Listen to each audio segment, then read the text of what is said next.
Basi na tuombe kwa ajili ya neno. Mungu Mwenyezi, tunasema asante kwa sababu ya kikao hiki ambacho umeweza kuandaa katika ikulu hii yetu ya Nairobi, kwa minajili ya ushirika ambao umeweza kutuandalia asubuhi ya leo, tukiwa pamoja na viongozi wetu wa nchi, pamoja na viongozi wa kanisa, na hata wale wote ambao wanatuwakilisha mashinani. Tunataka kushukuru Bwana. Kwa hivyo tunakualika uwe nasi hata kwa ushirika huu tunapoanza kwa neno na maombi, wewe ukaweze kutuongoza. Naomba haya kwa jina la Yesu Kristo Bwana wetu. Amen. Basi Mheshimiwa Rais wa Jamhuri ya Kenya, Daktari William Samoei Ruto, Speaker wetu wa National Assembly Mheshimiwa Moses Wetangula, na Governor wetu wa Bungoma, na viongozi wote ambao wamekuja ili tuweze kuwa na ushirika huu. Nataka kuchukua nafasi hii ni wasalimu kwa jina la Yesu Kristo. Hamjambo. Bwana Yesu asifiwe. Mimi ninamshukuru Mungu sana kwa sababu ya uwepo wake katika maisha ya kila mmoja wetu. Siku kama hii hatukujua ya kwamba tutakuwa wazima, kwa sababu kuna watu wengi waliofikiria wataweza kuwa wazima wafanye hili na lile, lakini hawakuwezeshwa. Lakini sisi tuliowezeshwa, kile ambacho tunaweza kufanya tu ni kutoa shukrani kwake na kusema asante Bwana kwa kutupa nafasi kama hii. Mheshimiwa Rais, ninakumbuka wakati mmoja Paulo mtakatifu alipotoka katika ziara zake za mwisho katika maeneo yale ya Asia Minor, alielekea kwenda katika mji wa Yerusalemu. Na alipotoka alikuwa njiani anakutana na makundi. Kwanza akakutana na kundi moja kule Korintho, akatoka akaingia katika kisiwa kimoja kidogo sana kinajulikana kama Malta. Na hapo alipokuwa hapo alikutana na wazee, viongozi wa kanisa, na ninaamini walikuwa ni viongozi wa vijiji waliotoka katika Efeso. Aliwapa wasia wake wa mwisho kwa sababu hakujua kama atarejea tena katika Asia ndogo kwa kuendelesha huduma ya Bwana. Na alipokuwa hapo, nabii mmoja alikuja akamwambia ya kwamba unaenda safari hii, lakini kuna mateso ambayo yamekungoja kule mbele. Na alipotoka hapo alienda Yerusalemu, na aliweza kuchukuliwa akawekwa mbaroni. Na yeye alipopelekwa mahakamani asema mimi ni Mrumi, akaweza kuosafirishwa mpaka kwenda Roma. Na kule Roma ndipo aliweza kufungwa kifungo cha nyumbani. Na akiwa katika kifungo cha nyumbani alikuwa anasikiza na kupokea tena waakilishi kutoka katika maeneo yote aliyotembelea katika ziara ya kwanza, katika ziara ya pili na ziara ya tatu. Waliandika hata nyaraka, ndiposa katika Biblia tuna nyaraka kama za Wakorintho wa kwanza, wa pili, wa tatu. Na ninasema watatu kwa sababu wengine huwezi kujua ninasema nini. Kuna waraka moja ambao ulipotea, ambao ulikuwa ni waraka wa pili, na ndipo akaandika watatu, ndio unapatikana katika Biblia leo hii kama waraka wa pili. Basi alipokuwa huko hata yeye akaanza kuandika, na alikuwa anampenda Timotheo sana kama mwanae wa kiroho. Huyo ndiye aliweza kushauri sana wengine na kama Tichika na wengine, lakini sana sana alikuwa ni Timotheo. Na maneno ambaye aliambia Timotheo, Your Excellency, ilikuwa ya kwamba sasa tazama nimefungwa mimi kifungo, sijui kama mimi nitatoka nikiwa mzima. Lakini mwanangu, ninakuamini, tulikuwekea mikono na wazee. Usiwe na uoga wowote ndani mwako, bali wewe uwe na ujasiri kwa kunena neno na kufundisha neno na kufanya kazi ambayo sio ya aibu, bali kazi ambayo italeta sifa na utukufu kwake Mungu. Alipomwandikia katika waraka wake wa kwanza wa pili, alikuwa anamshauri kwa mambo mengi. Kwa nini anamwambia usiogope? Kulikuwa wengine wametokea kama Himanea katika sehemu nyingi, wanapeleka uporojo huko na kudanganya huko na kusema na kukanusha maneno. Alikuwa anataka huyu mtumishi ambaye ni Timotheo akashifu vitendo za watu wa aina hiyo na waelekeze watu katika mambo ambayo ilifaa, mambo ambayo inaweza kujenga, iwe ni taifa, iwe ni kijiji, iwe ni jimbo.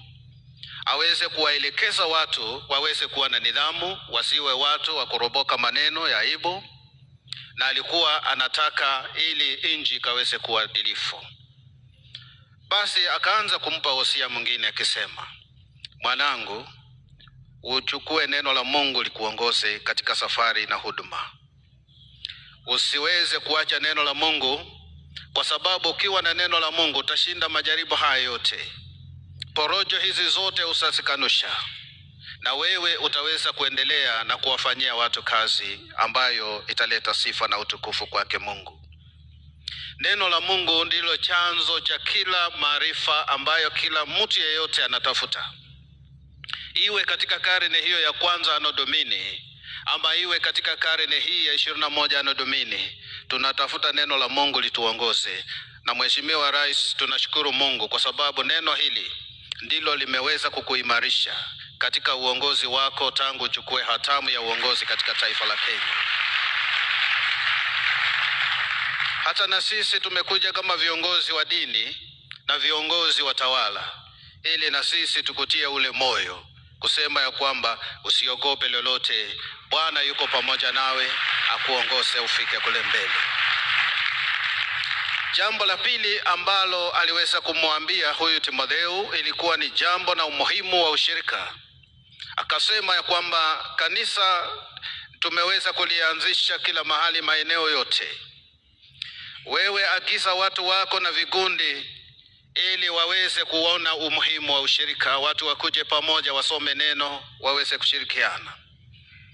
Taifa lolote ambalo linaweza kuendelea ni lazima watu washirikiane, na watu wasiposhirikiana na viongozi wao wanaweza kurudisha maendeleo nyuma. Na ndiposa hili neno linakuwa ni neno ambalo linaweza hata sisi kutuongoza katika taifa letu la Kenya. Ushirika unaofanya na kanisa katika nchi hii, Your Excellency, ushirika unaofanya na viongozi wa nchi hii na hata viongozi majirani. Juzi tumeona umeketisha wageni wengi sana. Wewe unafanya jambo ambalo Paulo alikuwa anahimiza Timotheo, na watu huenda hawaelewi. Siku moja watakuja kuelewa ya kwamba wewe ndiye Timotheo wa Kenya. Jambo la tatu ambalo alikuwa anamhimiza huyu Timotheo ilikuwa ni talanta za watu. Miongoni mwa watu wako, your subjects, kila mtu ana talanta. Kuna lawyers, kuna wahubiri, kuna watu ambao wanafanya agriculture, kuna watu ambao wanalinda ulinzi. Hawa wote ni talents. Katika kanisa kuna talents ambazo ziko. Alikuwa anamsihi Timotheo ya kwamba akiwa ni askofu kule Asia Minor, asiweze kukataza yeyote asitumie talanta yake kwa umuhimu na ujenzi na maendeleo ya taifa. Kwa hivyo neno hili pia ndilo neno linaweza kuwa ndio nguzo ya kuweza kulinda taifa letu la Kenya. Na jambo la mwisho ambalo alikuwa anamhimiza huyu Timotheo is church planting. Alikuwa anasema, unajua neno, umekuwa na ushirika, na tena uko na talents ambazo zinatumika miongoni mwa watu wa Mungu. Kwa hivyo sasa uende nje na uweze kujenga na kupanua ufalme wa Mungu. Usije ukaokopa kitu chochote. Kwa hivyo mheshimiwa, kila ambacho unafanya katika taifa hili kila mmoja anaona. Juzi tulikuwa kule Bungoma, waandishi wa habari walikuwa wanatutembelea sisi, tukaanza kuzungumza. Tulikuwa na kanisa za hawa na wachungaji, na nilipokuwa ninafungua katika hotuba yangu mheshimiwa, nilisema kuna kitu kimoja ambacho sisikii watu wakiongea Kenya hii. Ninyi hamjaona mahindi, angalia kwa shamba. tangu Mheshimiwa Rais William Ruto aje katika uongozi. Hatujakuwa na njaa. Sasa kila mahali tena, hata katika gala zetu chakula haijaisha. Lakini hivi karibuni tunavuna tena. Hakuna mtu anashukuru kwa kusema ya kwamba na Mheshimiwa Rais ametutendea jambo la muhimu sana. Mimi nimekuja kusema asante Mheshimiwa kutuletea mbolea. Kenya as green as it is.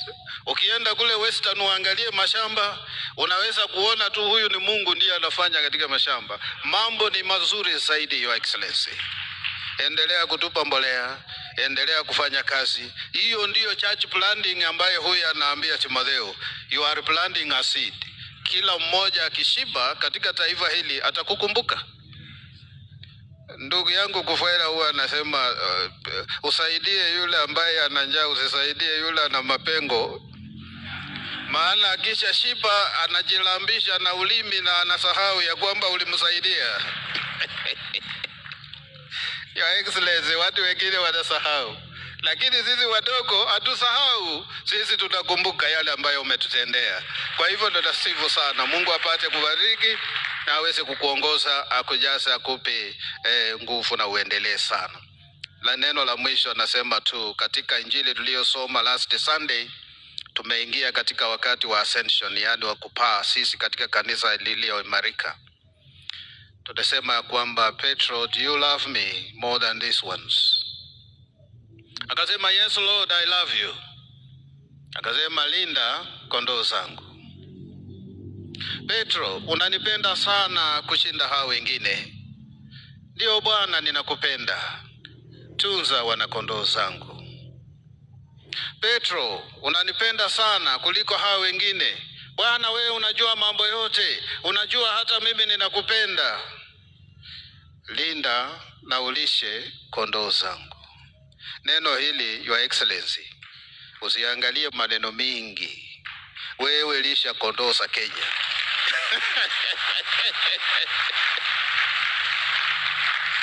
So kwa jumba, peleka malishoni, rudisha nyumbani, weenda lala na ufanye kazi. Unapoomba, tulikupatia gift ya Biblia kule Bungoma ulipokuja ule ushirika wa Thanksgiving. Enda usome hiyo Biblia, you continue. Lisha kondoo, tunza kondoo, linda wana kondoo, na Mungu atakubariki sana. In the name of God the Father, and of the Son, and of the Holy Spirit. Amen. The Lord be with you.